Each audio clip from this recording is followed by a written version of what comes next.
Hello everyone, स्वागत है आपका वेदांगा इंस्टीट्यूट फॉर सिविल सर्विसेज में। एससी एसटी के आरक्षण को लेकर लगातार कुछ दिनों से डिबेट चल रही थी सुप्रीम कोर्ट में भी, और सोशल मीडिया में भी आरक्षण के सुधारों को लेकर लगातार बातचीत जो है वो चलती रहती है। तो आज एससी एसटी के आरक्षण को लेकर सुप्रीम कोर्ट ने एक बड़ा फैसला दिया है और आज की वीडियो में हम देखेंगे कि सुप्रीम कोर्ट ने क्या कहा है और क्या सुधारों के लिए सरकार या संसद को संकेत दिए हैं कि वो किस तरीके के सुधार आरक्षण में कर सकते हैं। देखिए, सबसे पहले न्यूज क्या है।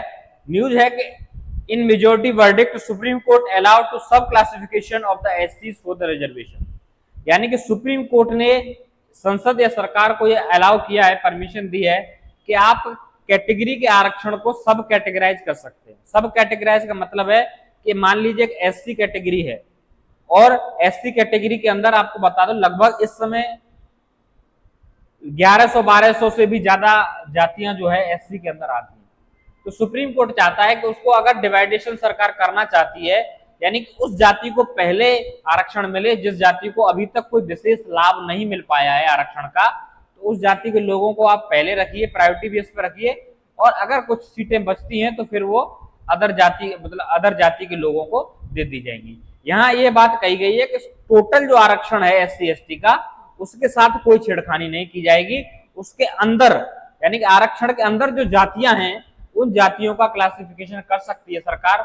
उसमें ये प्रावधान कर सकती है कि पहले किस जाति को जो है आरक्षण दिया जाए, और इसमें क्लासिफिकेशन में कई तरीके हो सकते हैं जिनको हम आगे देखेंगे।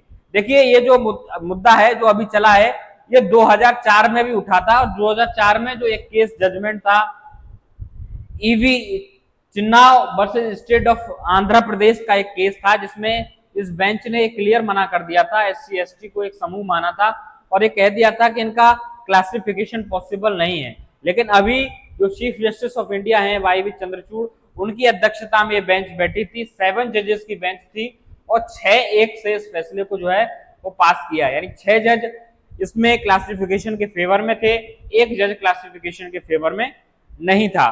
ये पूरी जो बात की गई है हिस्टोरिकल डिसीजन है, वाकई में एक हिस्टोरिकल डिसीजन है, और ये चीज कही गई है कि जिन लोगों को एडवांटेज मिल चुका है और जिन लोगों को एडवांटेज नहीं मिला है, उन दोनों में फर्क करके जो है आरक्षण की व्यवस्था की जा सकती है। ठीक है, ये देखिए, ये न्यूज जो है कुछ दिनों पहले आपको पता होगा कि ठीक आईएएस आईपीएस जो लोग बन जाते हैं, एक घर में से 2 आईएएस बन गए, 2 आईपीएस बन गए, तो लोग ये सवाल उठाते थे कि उनको आरक्षण की क्या जरूरत है। जिस घर के 2 से 3 बच्चे अगर आईएएस आईपीएस बन जाते हैं तो उन लोगों को आरक्षण की क्या जरूरत है। ये पिटीशन एक सुप्रीम कोर्ट में दायर की गई थी। इस पिटीशन पर सुप्रीम कोर्ट में सुनवाई हुई। देखिए, should children IAS IPS officers continue to get reservation. यहाँ एससी एसटी रिजर्वेशन की बात नहीं हुई थी, यहाँ ओवरऑल जिसमें भी, अगर ओबीसी में भी अगर कोई ऐसा है कि जिस घर में 2 क्लास बी ऑफिसर्स हो गए, तो वो लोग भी आजकल पता है आपको फर्जी सर्टिफिकेट लगा के जो है आपका केसेस आप देख ही रहे होंगे, कई केसेस सामने आए। तो इस जो पिटीशन है इसमें भी यही बात की गई थी कि जो आईएएस आईपीएस बन चुके हैं उन्हें आरक्षण की क्या जरूरत है।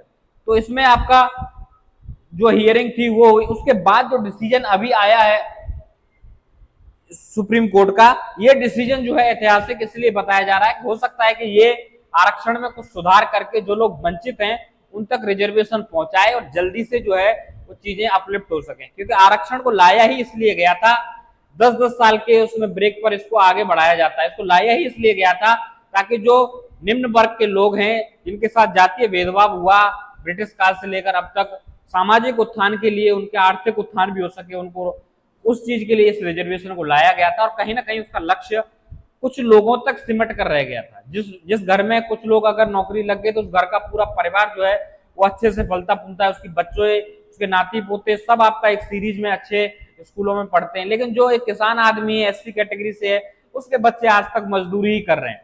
तो ये कहीं ना कहीं सुप्रीम कोर्ट का मानना है कि जिन लोगों को अभी तक कुछ नहीं मिला है उनको प्रायोरिटी बेस पे सरकार रख सकती है। ठीक है, इसका एग्जाम्पल भी है कि 2006 में पंजाब सरकार ने भी रिजर्वेशन में इस तरीके से करने का प्रयास किया था।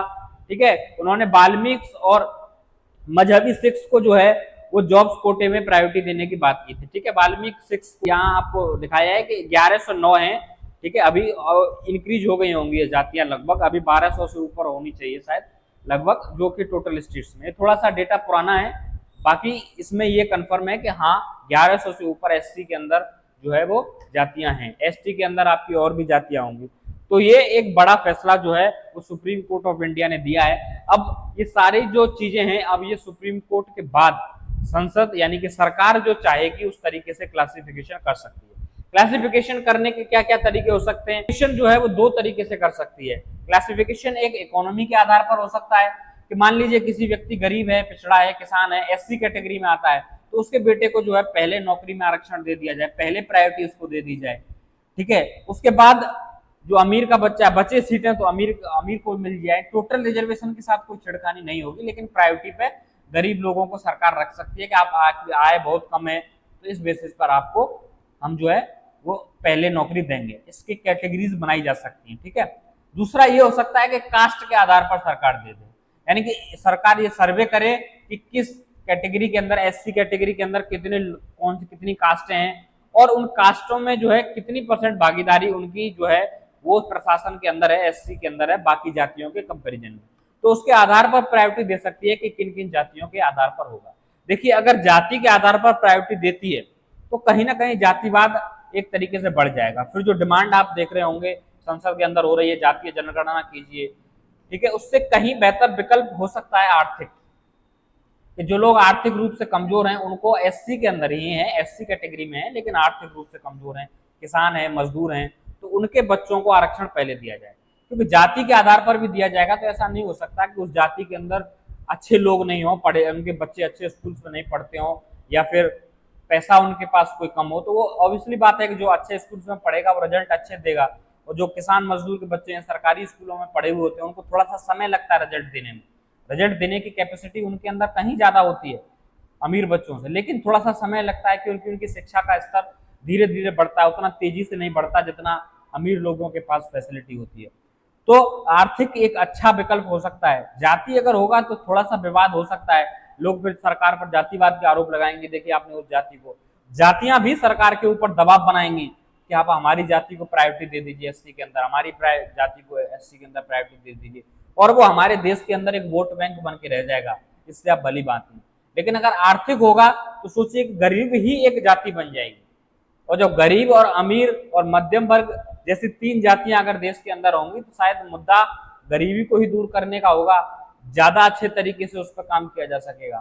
ठीक है, हालांकि आने वाले समय में क्या सरकार इसमें प्रोविजंस करती है क्या नहीं करती है, लेकिन सुप्रीम कोर्ट ने अपना वर्डिक्ट दे दिया है कि भाई अगर संसद की इच्छा है, सरकार की इच्छा है तो ऐसे प्रावधान कर सकती है, प्रायोरिटी बेसिस पर रिजर्वेशन के अंदर जो है प्रावधान कर सकती है। एससी एसटी के लिए बोला है। अब ओबीसी में देखिए, ओबीसी में ऑलरेडी क्रीमी सिस्टम एक लागू है कि जिनकी आय 8 लाख से 10 लाख से ऊपर है तो वो उनके बच्चों को ओबीसी का जो है वो फायदा नहीं मिलेगा। अगर कोई घर में क्लास 1 ऑफिसर है या माता पिता दोनों जो है क्लास बी ऑफिसर है तो भी उनके बच्चों को जो है रिजर्वेशन ओबीसी के अंदर नहीं मिलेगा। तो ओबीसी में ऑलरेडी इस तरीके के प्रावधान है, लेकिन अगर सरकार और कुछ क्लासिफिकेशन उसमें करना चाहती है जिससे कि वंचित लोगों तक आरक्षण का लाभ पहुंच सके तो कर सकती है, सुप्रीम कोर्ट को उस पर आपत्ति नहीं होगी। लेकिन मिस यूज के भी चांस होते हैं कि अगर सरकार जाति आधार पर करेगी तो हो सकता है कि जातियां दबाव बनाना शुरू कर दें सरकार के ऊपर और वोट बैंक के आधार पर चीजें देखी जाएं कि लोकसभा क्षेत्र में किस जाति का वेटेज ज्यादा है तो उसको प्रायोरिटी दे दीजिए। ठीक है, ये सब चीजें इससे बढ़ भी सकती हैं, खतरा भी इससे हो सकता है रिजर्वेशन सिस्टम में। ठीक है, लेकिन अच्छे सुधार के लिए जाएंगे तो आर्थिक स्थिति इस समय एक बहुत अच्छा मुद्दा है। आर्थिक स्थिति पर अगर रिजर्वेशन को डिवाइड किया जाए, मजदूरों के बच्चों को, किसानों के बच्चों को, डेली रिक्शा चलाने वाले बच्चों को, उनके बच्चों को अगर रिजर्वेशन पहले मिले, उनके बच्चों को अगर नौकरी पहले मिले, चाहे वो एससी के अंदर हो, चाहे एसटी के अंदर हो, चाहे ओबीसी के अंदर हो, तो फिर हो सकता है कि अच्छे परिणाम इसके देखने को मिल सकते हैं। आप लोगों की इस मुद्दे पर क्या राय है आप कमेंट बॉक्स में जरूर बताइएगा। बाकी फिर मुलाकात होगी आपसे अगले वीडियो में, तब तक के लिए नमस्कार।